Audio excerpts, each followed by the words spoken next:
ఈరోజు భారతదేశంలో రిలీజ్ అయిన టాక్సిక్ సినిమా భారతదేశానికి ఎంత చెడు సంకేతాన్ని ఇస్తుందంటే, భారతదేశ యువత సినిమా చూస్తే తాగుడికి, ధూమపానానికి, అత్యాచారాలకి చాలా దగ్గరగా అవుతారు. ముఖ్యంగా మా తెలంగాణలోని యువత అయితే మొత్తం ఇక పనికిమాలలో అయిపోతారు. భారతదేశంలో సినిమా రద్దన చేయండి, తెలంగాణలో సినిమా బ్యాన్ అనే చేయండి. ఎందుకంటే ఆ సినిమా చూస్తే ఎవడైనా సరే ఎప్పుడైపోతారో ఈ టార్చర్ అన్నట్టు ఉంటుంది. నాకు ఈ సినిమా అర్థమైందని ఎవడన్నా మీకు రివ్యూలు ఇచ్చారనుకో, వాని కింద కామెంట్లలో చెప్పుకోబెట్టండి.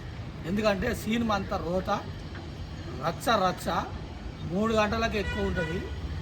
అసలు ఇలాంటి సినిమా ఒక మోహన్ దాస్ అన్న పేరు పెట్టుకున్న మన గాంధీ తాతలో సగం పేరు పెట్టుకున్నామో తీసింది గీతా మోహన్ దాస్.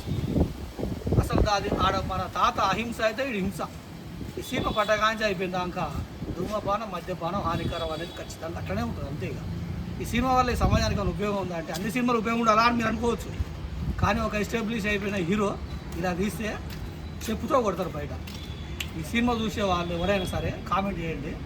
సినిమా నచ్చిందని పెట్టిన అనుకో, వాడికి నేను ఇట్లా సన్మానం చేస్తాను.